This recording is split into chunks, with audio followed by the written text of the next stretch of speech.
김종국 목사의 가나안 명상.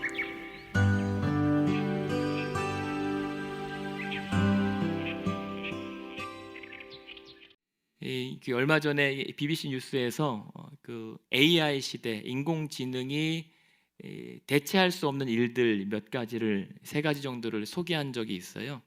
그러니까 아무리 인공지능이 대단하다고 해도 사람의 인력을 대체할 수 없는 일들이 무언가 보았더니, 첫 번째는 진짜로 창의적인 일들.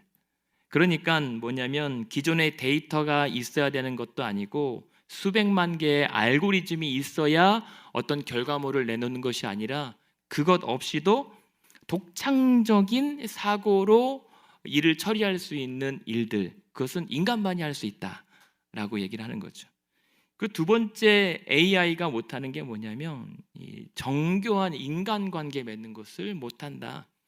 그러니까 사람과의 관계 맺으면 그거잖아요. 인간에 대한 깊은 이해가 있을 때 가능하고, 그런 이해를 기반으로 오랜 시간을 들여서 그 사람과 진정한 대인 관계를 맺어야 하는데, 인공지능은 그 일들을 하지 못할 것이다.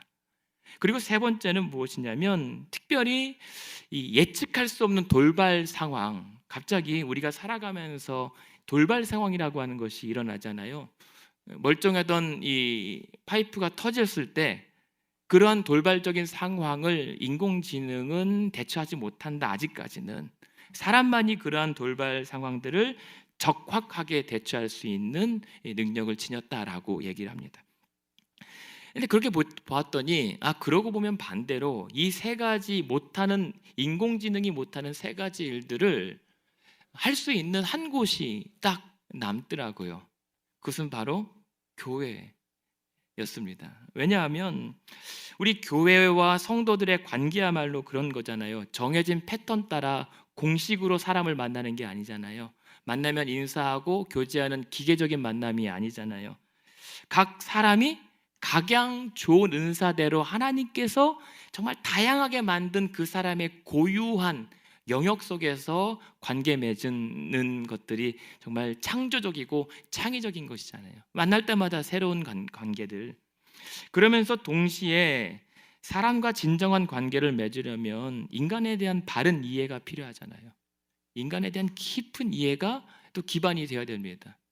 그리고 그러한 관계를 통해서 맺을 수 있는 이 성도의 관계 맺음만이 정말 진정한 대인 관계가 가능하지 않겠는가. 더불어서 우리는 살아가면서 갑자기 위기가 찾아옵니다. 예측하지 못했던 위기에서 우리가 믿음 안에서 지혜롭고 적절하게 적합하게 대응하며 서로 돌볼 수 있는 교회 공동체야말로 인공지능 시대라고 해도 도무지 대체될 수 없는 공동체 아니겠는가. 그래서 교회는 사라지면 안 되고 이 땅의 오늘 시대의 대한 공동체로서 끝까지 존립해야 되는 공동체라고 저는 믿습니다. 그리고 여러분들이 그러한 대한 공동체 교회를 세워가는 또 교회들인 줄로 믿습니다. 그래서 우리가 기존에는 성전이라고 얘기하잖아요. 근데 성전은 건물 개념의 집합체예요. 모임 장소로서의 어떤 의미가 강했다면, 이제 우리는 성전이라고 말하지 않고 교회라고 얘기합니다. 이 교회라고 하는 것은 이제 사람 중심의 공동체를 가리킵니다. 그래서 이 교회는 하나님의 아들, 딸들이 모인 장소예요. 공동체예요. 하나님 자녀들의 모임입니다. 그래서 교회는 하나님 나라 백성 공동체입니다. 또 나아가서 그래서 교회는 세상의 대안으로서의 가족 공동체입니다. 저와 여러분은 가족이에요. 여러분 양옆 앞뒤에 앉아 계신 분들은 가족이란 말입니다. 제가 여러분의 가족이라고 하니까 갑자기 얼굴빛이 안 좋아지시는 분들이 계시는데 죄송합니다만 그런데 저는 몰랐어요.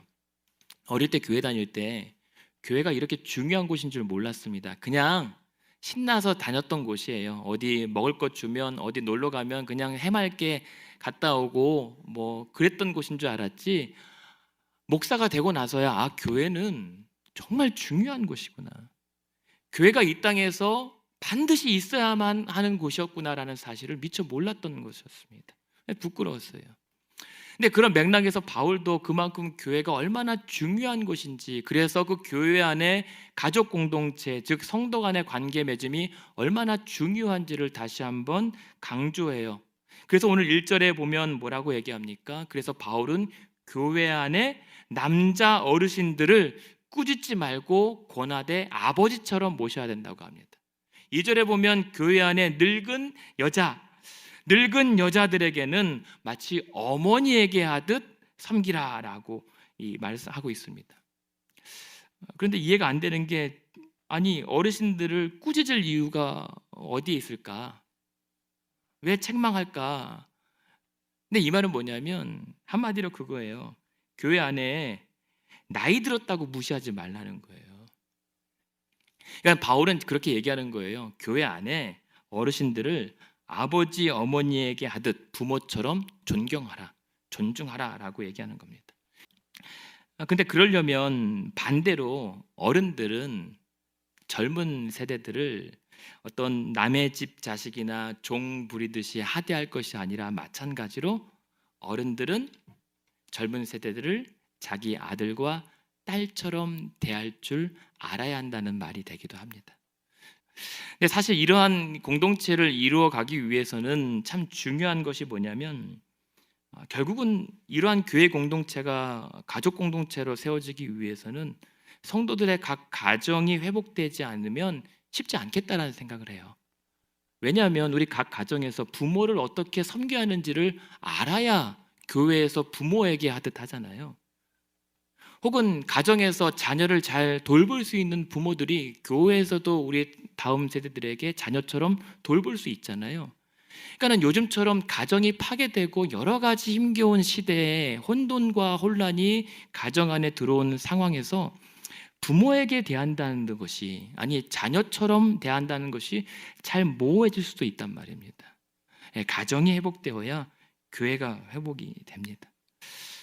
그러면서 특별히 1절, 2절에 보면 주목할 본문이 뭐냐면, 그리고 어르신들은 그렇게 잘 모시되 젊은이에게는 형제처럼 잘 친근하고 친절히 대할 줄 알아야 된다라고 합니다.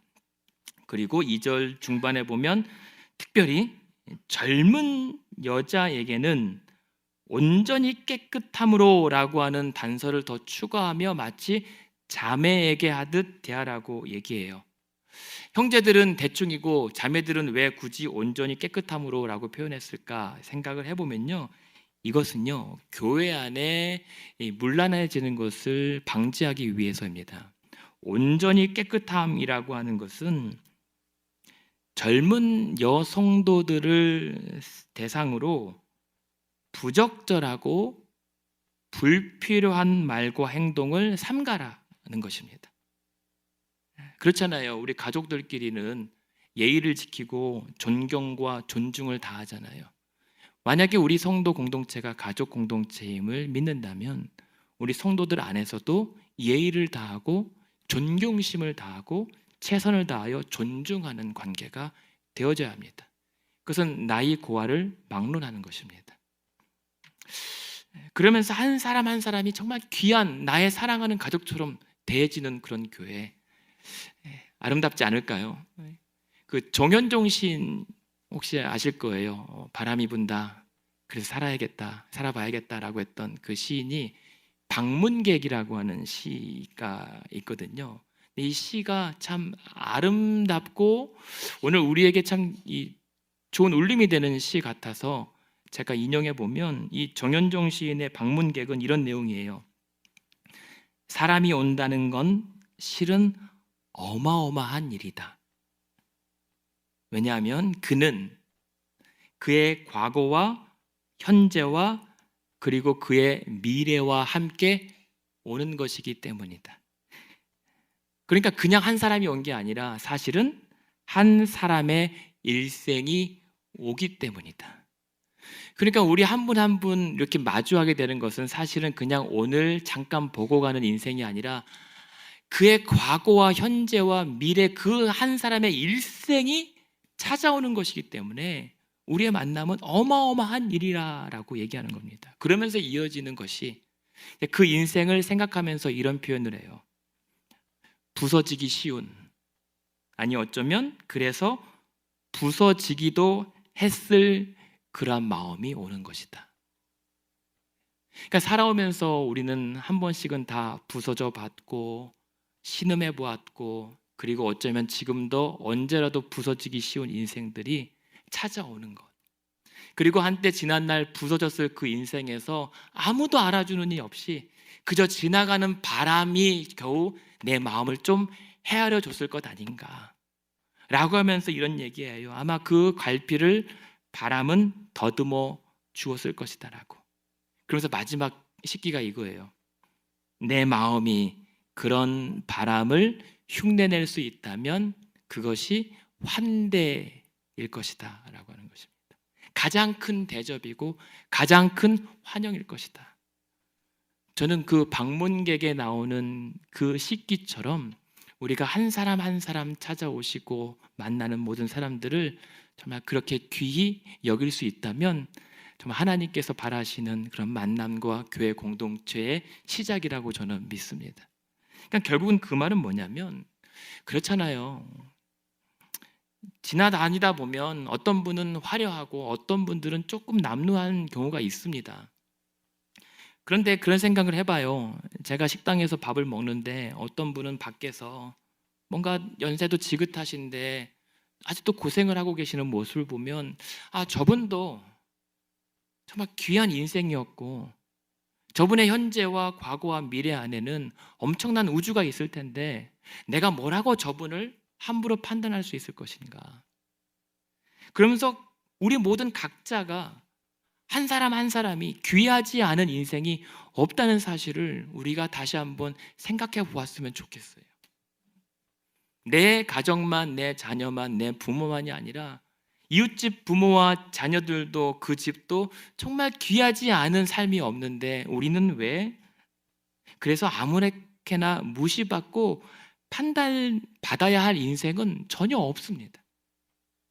그 말은 결국 우리가 성도 안에서 성도 간에 성도 한 사람 한 사람을 그냥 종이나 어떤 수단으로서가 아니라 하나님 형상으로 지음받은 존귀한 자로 우리가 대할 수 있어야 한다는 사실입니다. 우리는 하나님으로부터 지음받은 자들입니다. 믿으시죠? 그렇다면 하나님 형상으로 지음받지 않은 자가 없는 것을 믿는다면 우리는 모든 옆에 분의 한 분 한 분이 다 하나님 형상 대하듯 섬기고 대할 줄 알아야 합니다. 그게 교회 공동체가 식구 공동체가 될 수 있는 길입니다.